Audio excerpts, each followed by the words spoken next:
कहानी की शुरुआत में हम सेंटियागो में मौजूद एक जेल को देखते हैं जहां पर हजारों खतरनाक मुजरिम कैद हैं।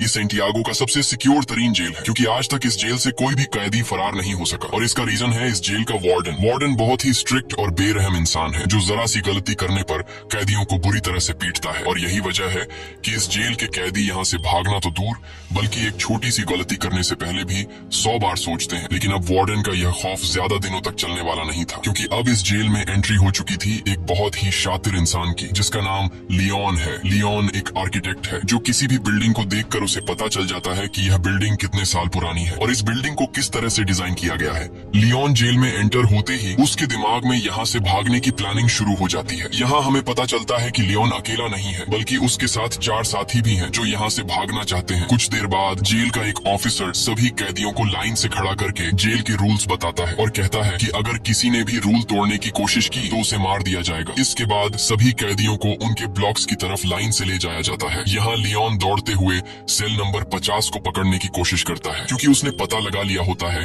कि यहाँ से भागने के लिए सेल नंबर 50 सबसे परफेक्ट जगह है। लेकिन जब वो सेल नंबर 50 का दरवाजा खोलता है तो सेल नंबर 50 पर पहले एक आदमी ने कब्जा कर लिया होता है। ये देखकर लियोन काफी उदास हो जाता है और न चाहते हुए वो सेल नंबर 50 के बगल वाले सेल में चला जाता है। वहीं हम देखते हैं कि लियोन के बाकी 4 साथियों ने उन्हीं सेल्स में डेरा जमा दिया है जो उन्हें प्लान के मुताबिक कब्जा करना था। कुछ देर बाद लियोन के साथी लियोन के सेल में आ जाते हैं। यहाँ राफेल लियोन से कहता है कि तुम्हें सेल नंबर 50 में जाना था पर यह तो सेल नंबर 51 है। तब लियोन कहता है कि तुम्हारे लिए आसान था क्योंकि तुम्हारा सेल नीचे ग्राउंड फ्लोर पर था इसलिए तुम लोगों ने आसानी से अपने सेल पर कब्जा कर लिया, लेकिन मेरा सेल फर्स्ट फ्लोर पर है जिस वजह से मैं अपने सेल पर कब्जा नहीं कर पाया। यहाँ इनका साथी जर्मन कहता है तो अब हम लोग क्या करेंगे। तब राफेल कहता है कि करना क्या है, कल से हम यहाँ से भागने की प्लानिंग स्टार्ट करेंगे। कुछ देर बाद हम देखते हैं कि यहाँ पर एक कैदी गिटार लेकर आता है और ये गिटार वाला आदमी भी लियोन का साथी है। इस जेल में कैदियों को जो काम आता था उन्हें वो काम करने की इजाजत थी ताकि कैदियों का टाइम पास होता रहे, जैसे गिटार बजाना, खाना पकाना और फर्नीचर का सामान बनाना। अगले दिन हम देखते हैं कि लियोन यहाँ से भागने की प्लानिंग पर लग जाता है। वो जेल के हर एक जगह को काफी गौर से देख रहा होता है लेकिन जब उसकी नजर चारों तरफ गार्ड्स पर पड़ती है तब उसे इस बात का अंदाजा हो जाता है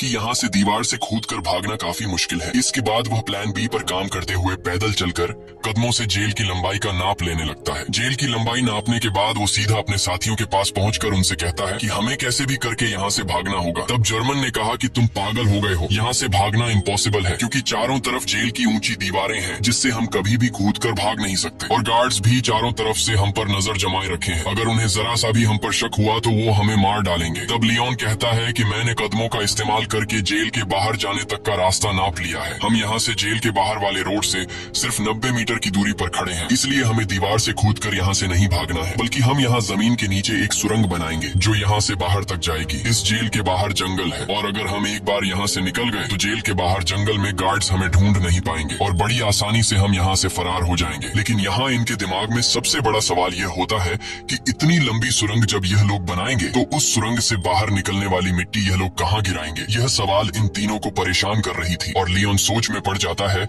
कि सुरंग से निकलने वाली मिट्टी को आखिर कहाँ फेंका जाए। अब जब यह तीनों सुरंग से निकलने वाली मिट्टी को छुपाने के बारे में प्लान बना रहे होते हैं तभी एक कैदी की नजर इन पर पड़ती है जिसका नाम बिगोट है। बिगोट एक धोखेबाज इंसान है जो इस जेल के वार्डन के साथ मिला हुआ है और जब भी वो किसी कैदी को जेल से भागने या फिर कोई रूल तोड़ते हुए देखता है तब बिगोट चुपके से सीधा जाकर गार्ड्स को शिकायत लगा देता है। और अब वो पिछले काफी टाइम से लियोन और उसके 2 साथियों पर नजर रख रहा होता है। इन तीनों को काफी टाइम से एक साथ बात करते हुए देखकर बिगोट को इन पर शक हो जाता है, इसलिए वो सीधा आकर राफेल से मिलता है। राफेल और कहता है कि मैंने पिछले कई दिनों से तुम तीनों पर नजर रखी है और मुझे पता है कि तुम तीनों यहाँ से भागने का प्लान बना रहे हो, इसलिए मैं भी तुम्हारे साथ यहाँ से भागने के प्लान में शामिल होना चाहता हूँ। यहाँ बिगोट के चेहरे को देखकर राफेल को कुछ गड़बड़ नजर आता है, इसलिए राफेल बिगोट से कहता है कि ऐसी कोई बात नहीं, हम तीनों तो बस बातचीत कर रहे थे और हमारा यहाँ से भागने का कोई भी प्लान नहीं है। अगले दिन लियोन, जर्मन और राफेल तीनों नीचे वाली सेल में आए। राफेल एक तरफ की दीवार को देखकर कहा कि हम इसी दीवार को खोदकर सुरंग बनाएंगे, लेकिन मसला यह था कि अगर खुदाई का काम शुरू कर दिया गया तो सुरंग को खुला नहीं छोड़ सकते क्योंकि हर शाम गार्ड्स हर एक सेल की चेकिंग करने आते हैं और अगर गार्ड्स ने सुरंग देख लिया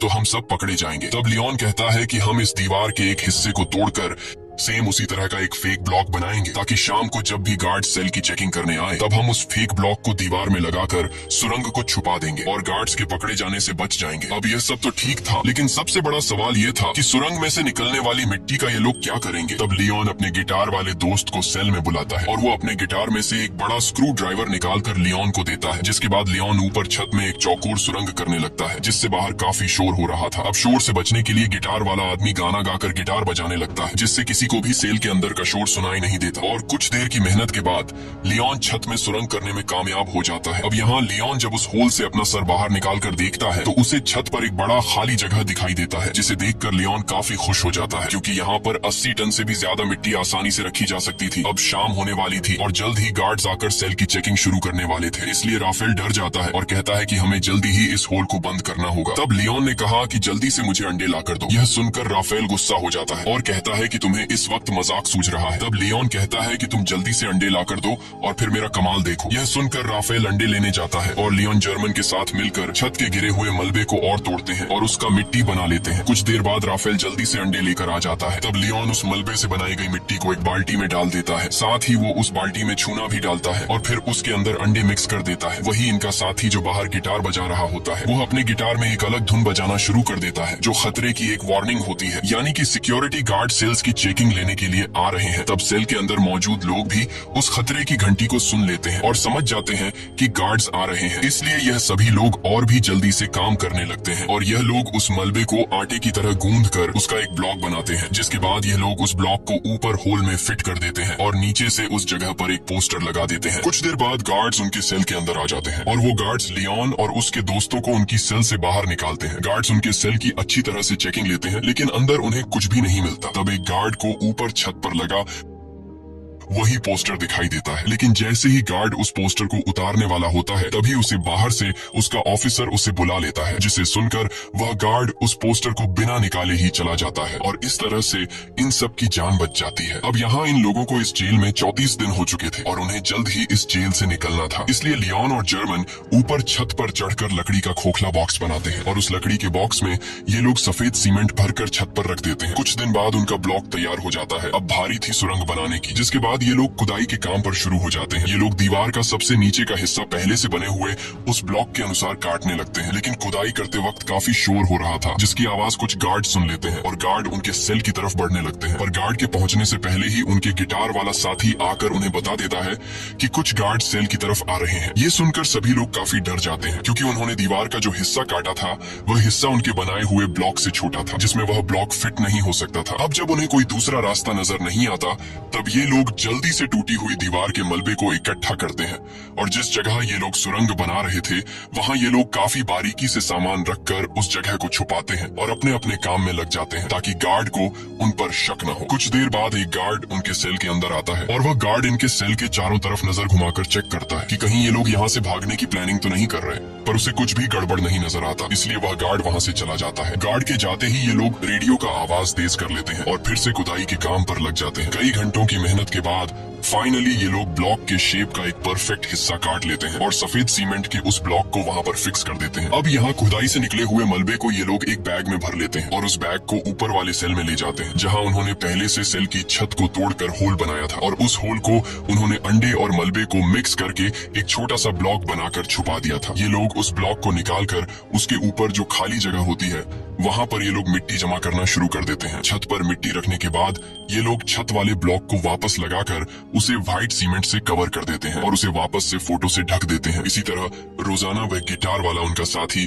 गिटार बजाकर लोगों का ध्यान भटकाता है, साथ ही वह पुलिस पर भी नजर रखता है और लियोन, राफेल और जर्मन नीचे वाली सेल में सुरंग को खोदते हैं और जो मिट्टी सुरंग से निकलती है ये लोग उस मिट्टी को अलग अलग बैग में निकालकर अलग अलग तरीके से ऊपर वाली सेल की छत पर जमा करने लगते हैं। इस तरह से ये लोग पूरे दिन का एक रूटीन बना देते हैं और कई दिनों तक उनकी खुदाई का काम बड़ी चालाकी से चलता रहता है। लेकिन एक कैदी जिसका नाम ऑस्कर है उसे इन लोगों पर शक हो जाता है क्योंकि वह पिछले कई दिनों से इन लोगों को नोट कर रहा था। वह देखता है कि ये लोग हर रोज एक ही पैटर्न को फॉलो करते हुए नीचे के सेल से ऊपर वाले सेल पर जाते हैं। साथ ही ये लोग हमेशा हाथ में बैग या फिर बाल्टी लेकर ऊपर जाते हैं। ये सब देखकर ऑस्कर को उन पर शक हो जाता है, लेकिन वह किसी से भी कुछ नहीं कहता, बस चुपचाप उन पर नजर रखता है। अब यहाँ इन लोगों को इस जेल में 70 दिन बीत चुके थे और लियोन जब सुरंग को नापता है तो उससे पता चलता है कि 70 दिनों में हमने सिर्फ 5 मीटर सुरंग बनाई है। ये देखकर लियोन काफी मायूस हो जाता है और लियोन समझ जाता है कि हम 5 लोग इस सुरंग को इस तरह से कभी भी कंप्लीट नहीं कर पाएंगे। इसलिए वो अपने साथियों से कहता है कि हमें इस सुरंग को कंप्लीट करने के लिए और आदमियों की जरूरत पड़ेगी, और अगर हम 5 लोग इसी रफ्तार से मिट्टी निकालते गए तो इस सुरंग को कंप्लीट करने में हमें 5 साल लग जाएंगे। इसलिए हमें सुरंग को और तेजी से खोदना होगा। वही उनका साथी जर्मन जब बैग में मिट्टी भरकर ऊपर ले जा रहा था, तभी एक पुलिस वाला उसे रोक लेता है और जर्मन से पूछता है कि इस बैग में क्या है। तब जर्मन कहता है कि कुछ खास नहीं, बस मेरी जरूरत का कुछ सामान है। ये सुनकर वह पुलिस वाला जर्मन से कहता है कि अच्छा ठीक है, चलो अब बैग खोलकर दिखाओ। ये सुनकर जर्मन घबरा जाता है और जर्मन को लगता है कि आज हम सभी पकड़े जाएंगे। लेकिन जब जर्मन अपना बैग खोलता है तो उसमें कुछ सामान रखा गया था। दरअसल जर्मन ने पहले से बैग में मिट्टी नीचे छुपाई होती है और सामान ऊपर रख दिया होता है, लेकिन गार्ड को जर्मन पर शक होता है। इसलिए वह गार्ड जर्मन से कहता है कि मेरे पीछे चेकिंग रूम में आओ। तब जर्मन बड़ी चालाकी से नीचे बैठा अपने साथी लियोन के साथ उसी तरह का सेम एक दूसरा बैग बदलकर गार्ड के पीछे चेकिंग रूम में चला जाता है। चेकिंग रूम में जब वह गार्ड जर्मन के बैग को अच्छी तरह से चेक करता है तो उसके अंदर सामान के अलावा कुछ भी नहीं मिलता, जिसके बाद वह गार्ड जर्मन को जाने देता है।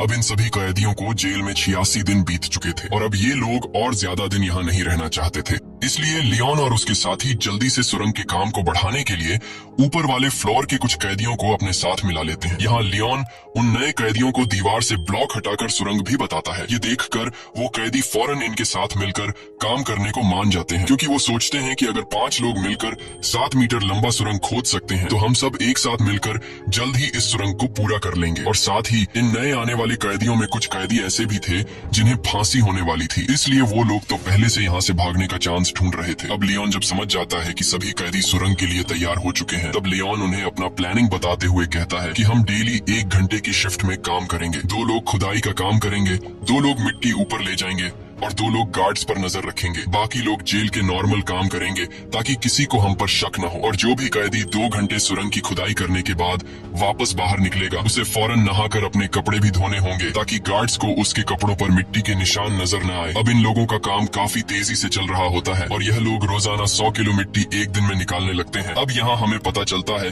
कि लियोन ने ऊपर वाले फ्लोर के कैदियों को इसलिए चुना ताकि इन्हें बैग या फिर बाल्टी में ऊपर मिट्टी ले जानी नहीं पड़े, और इस तरह से यह लोग गार्ड्स के नजरों में भी आ सकते थे। इसलिए यह लोग नीचे जिस सेल में खुदाई कर रहे थे उसी सेल के छत में एक होल कर देते हैं ताकि सीढ़ियों से मिट्टी ऊपर ले जाने के बजाय डायरेक्ट होल से ऊपर वाले सेल के कैदियों को मिट्टी पास कर दी जाए। इस तरह से उनके पकड़े जाने का रिस्क भी कम हो जाता है और काम की स्पीड भी काफी बढ़ जाती है। जब भी कोई कैदी सुरंग में खुदाई कर रहा होता है तब यह लोग रेडियो की आवाज बढ़ा देते और बाहर सभी कैदी गार्ड्स को ऐसा दिखाते कि जैसे सब कुछ नॉर्मल हो। और जब भी उन्हें गार्ड्स का कोई खतरा नजर आता तब यह लोग उस सेल के दरवाजे पर नॉक करके खतरे की घंटी बजा देते, जिससे अंदर खुदाई के काम पर लगे कैदी सेल में सारा सामान पहले की तरह करके अपने अपने काम पर लग जाते। इस तरह से यहाँ से भागने की प्लानिंग में शामिल हर एक कैदी रूटीन के मुताबिक अपना अपना काम करते हैं और हर शाम को यह लोग इकट्ठा होकर आगे की प्लानिंग बनाने लगते हैं ताकि गार्ड्स को किसी पर भी शक न हो और सब कुछ परफेक्ट तरीके से चलता रहे। लेकिन शाम को जब यह लोग फुटबॉल खेल रहे होते हैं तब एक कैदी जिसका नाम ऑस्कर है वो राफेल के पास आता है और राफेल को बताता है कि मुझे पता है कि तुम लोग सुरंग खोदने की कोशिश कर रहे हो, इसलिए मैं भी तुम्हारी टीम में शामिल होकर तुम्हारा साथ देना चाहता हूँ। तब राफेल ऑस्कर को लियोन के पास ले जाता है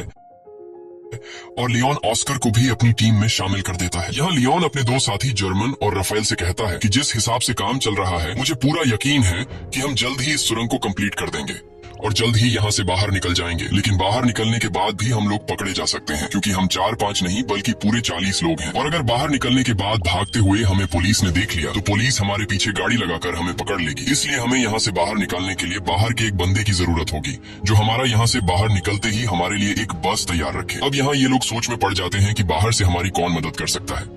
तब लियोन कहता है राफेल तुम्हारी वाइफ पॉलिना हमारी बाहर से मदद कर सकती है और हम लोग उस पर विश्वास भी कर सकते हैं, इसलिए तुम्हें अपनी वाइफ से मदद मांगनी होगी। अब यहाँ रहते हुए सभी कैदियों को 182 दिन बीत जाते हैं और आज सभी कैदियों से उनके घर वाले मिलने आए होते हैं। यहाँ पर राफेल की वाइफ भी आई होती है।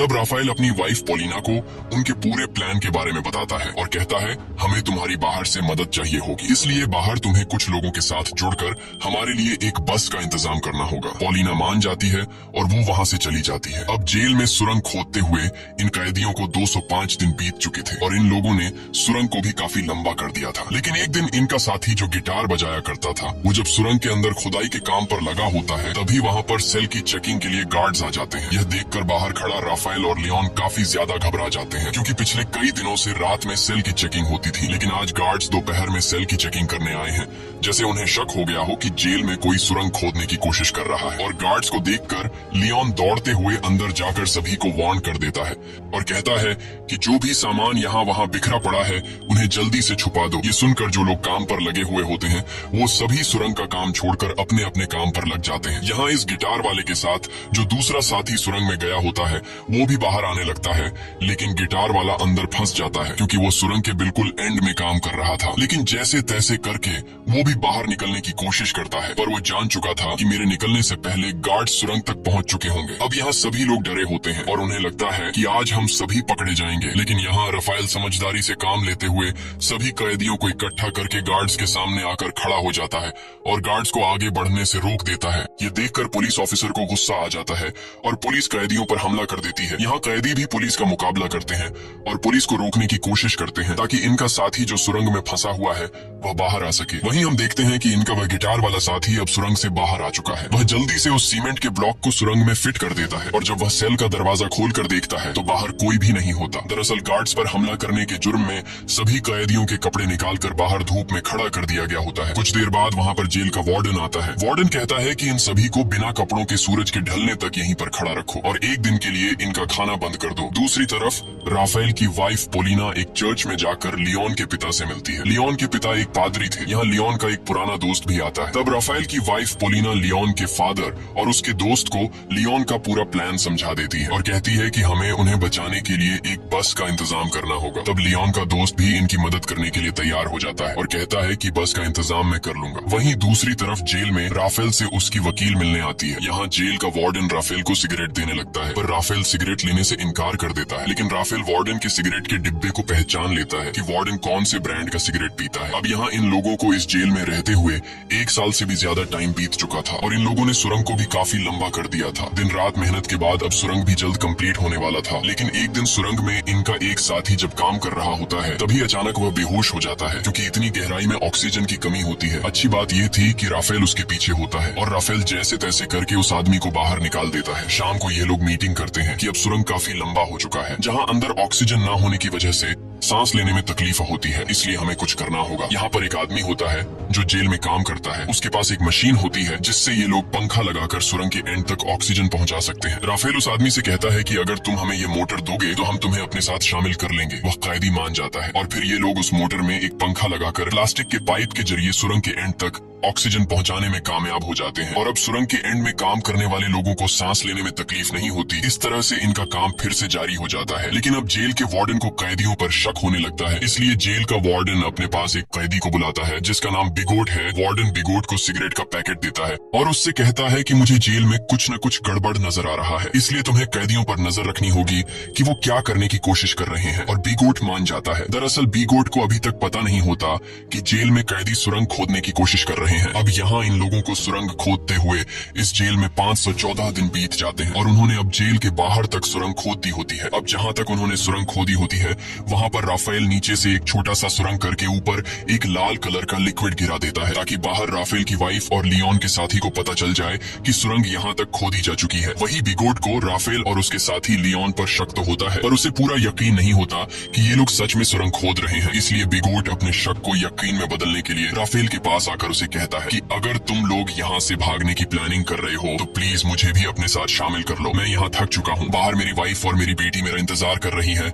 ये सुनकर राफेल को बिगोट पर तरस आ जाता है, इसलिए राफेल बिगोट को सुरंग के बारे में बताने ही वाला होता है कि तभी राफेल बिगोट के हाथ में सिगरेट का पैकेट देख लेता है और ये वही पैकेट होता है जो कुछ दिन पहले राफेल ने वार्डन के पास देखा था। इसलिए राफेल समझ जाता है कि बिगोट वार्डन के साथ मिला हुआ है ये सब समझते ही राफेल बिगोट को कुछ भी नहीं बताता। दूसरी तरफ लियोन का बाहर जो पुराना दोस्त होता है वो अपने कुत्ते को साथ लेकर रनिंग के बहाने जेल के करीब आता है और उस लाल कलर के लिक्विड को देख लेता है। अगले दिन लियोन का पिता लियोन को जेल में आकर बताता है कि तुम लोगों ने बाहर जो रेड कलर का लिक्विड गिराया था वो हमने देख लिया है। तुम लोग जेल के बाउंड्री के बाहर तो आ चुके हो, पर अभी भी तुम लोग सही जगह पर नहीं पहुंचे, इसलिए तुम लोगों को अभी भी 40 फीट और भी सुरंग खोदना होगा। इसके बाद ये लोग फिर से सुरंग को और लंबा करने लगते हैं और अब बस कुछ ही दिन के खुदाई के बाद इनका सुरंग कंप्लीट होने वाला था। लेकिन अब इन लोगों के साथ जो कुछ होने वाला था उसके बारे में उन्होंने बिल्कुल भी सोचा नहीं था। एक दिन जब इनका एक साथी सुरंग की खुदाई के काम पर लगा होता है, तभी अचानक एक बहुत ही बड़ा भूकंप आता है जिससे जेल की दीवारें हिलने लगती हैं।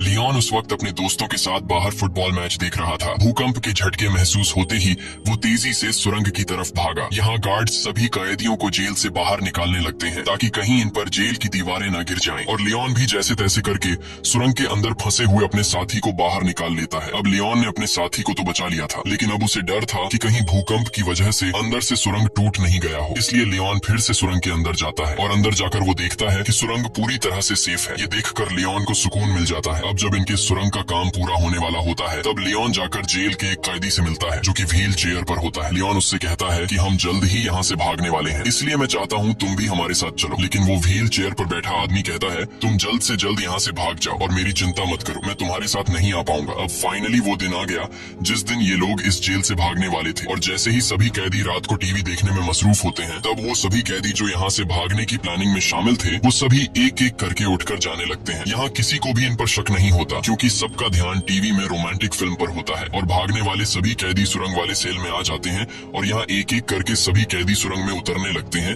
वहीं बिगॉट जब टीवी देख रहा होता है तब उसका ध्यान पीछे की तरफ जाता है और वो देखता है कि यहाँ से तो कई सारे कैदी जा चुके हैं। ये देखकर उसे शक हो जाता है और वो सीधा राफेल के सेल की तरफ बढ़ने लगता है। लेकिन बीच रास्ते में व्हील चेयर वाला आदमी बिगोट को रोक लेता है और बिगोट इस आदमी को धक्का देकर गिरा देता है, जिसके बाद वो सीधा राफेल के सेल में आ जाता है जहाँ उसे सुरंग दिखाई देता है। साथ ही वहाँ पर ऑस्कर भी खड़ा होता है और ऑस्कर यहाँ से निकलने वाला आखिरी कैदी होता है। लेकिन अब जब बिगोट को सारी सच्चाई का पता चल गया होता है तब वो पुलिस को बुलाने के लिए जाता है, लेकिन ऑस्कर उसे पकड़ लेता है। इस दौरान इन दोनों के बीच फाइट छिड़ जाती है और बिगोट ऑस्कर को स्क्रू ड्राइवर से बाजू पर मारकर बुरी तरह से घायल कर देता है। लेकिन ऑस्कर बुरी तरह से घायल होने के बावजूद भी बिगोट को जाने नहीं देता और बिगोट को मार मार कर बेहोश कर देता है। अब ऑस्कर भी सुरंग में जाने की कोशिश करता है, पर उसका बाजू बुरी तरह से घायल होने की वजह से वो सुरंग में नहीं जा पाता। दूसरी तरफ सभी कैदी सुरंग के अंदर धीरे धीरे आगे बढ़ रहे होते हैं और बढ़ते बढ़ते ये लोग सुरंग के एंड तक पहुंच जाते हैं, जहां बाहर से लियोन का पुराना दोस्त सुरंग का ऊपर से हिस्सा खोल देता है और वह एक एक करके सभी कैदियों को हाथ से पकड़कर बाहर निकालता है। बाहर निकलने के बाद सभी कैदी जल्दी से अपने कपड़े बदल लेते हैं और तभी उन्हें सामने के ब्रिज पर एक बस आते हुए दिखाई देती है, जिसे देखकर ये सभी लोग उस बस की तरफ दौड़ने लगते हैं और सभी बस में बैठ जाते हैं। लेकिन ऑस्कर अभी तक नहीं आया होता, इसलिए सभी कैदी उसका इंतजार कर रहे होते हैं। यहाँ जर्मन कहता है कि मुझे लग रहा है कि कहीं ऑस्कर किसी मुसीबत में है, इसलिए मैं ऑस्कर की मदद के लिए जा रहा हूँ। जिसके बाद वह ऑस्कर को लेने जाता है। दूसरी तरफ जेल में मूवी खत्म हो गई थी और सभी कैदी अपने अपने सेल में जाने लगते हैं। तब यहाँ वह व्हील चेयर वाला कैदी सभी को आकर बता देता है कि राफेल के सेल में एक सुरंग है जहां से तुम लोग भाग सकते हो। ये सुनकर सभी कैदी उस तरफ भागने लगते हैं, जिसे देखकर गार्ड्स को भी इन पर शक हो जाता है और वह गार्ड्स वहां पर और भी गार्ड्स को बुला लेते हैं। कुछ देर बाद पूरे जेल में सायरन बजने लगता है, जिसकी आवाज बाहर बस में बैठे कैदी सुन लेते हैं और सभी कैदी समझ जाते हैं कि अब हमारा यहाँ पर ज्यादा देर रुकना ठीक नहीं, इसलिए अब हमें यहाँ से निकलना होगा। और तभी वहाँ पर जर्मन भी आ जाता है। वह सभी को बताता है कि मैं सुरंग के पास गया लेकिन वहाँ पर मुझे ऑस्कर नहीं मिला, जिसके बाद बस वहाँ से जाने लगती है। वहीं हम जेल में ऑस्कर को देखते हैं जो घायल होने की वजह से जेल से भाग नहीं पाया। अब यहाँ कैदियों के भागने की खबर जेल के वार्डन को दी जाती है। कैदियों के भागने की खबर सुनकर वह काफी गुस्सा हो जाता है। दूसरी तरफ सभी कैदी बस में थे, जहाँ पर पोलिना सभी कैदियों को उनका पर्स दे देती है जिसमें कुछ पैसे और उनके फेक आईडी थे और सभी कैदी अलग अलग होकर अपने अपने रास्ते निकल जाते हैं। और इस तरह से सभी कैदी जिन्होंने पिछले कई महीनों से दिन रात मेहनत की थी वह सभी जेल से आजाद हो जाते हैं। दोस्तों, यह इतिहास की सबसे बड़ी जेल ब्रेक घटना थी, जहाँ एक ही बार में पूरे 50 लोग जेल से फरार हो गए थे, लेकिन इनका एक साथी ऑस्कर भागने में नाकाम हो गया था। इसी के साथ सच्ची कहानी पर बनाई गई ये फिल्म खत्म हो जाती है। अगर आपको ये वीडियो अच्छी लगी हो तो हमारे चैनल को सब्सक्राइब और वीडियो को लाइक जरूर कीजिएगा।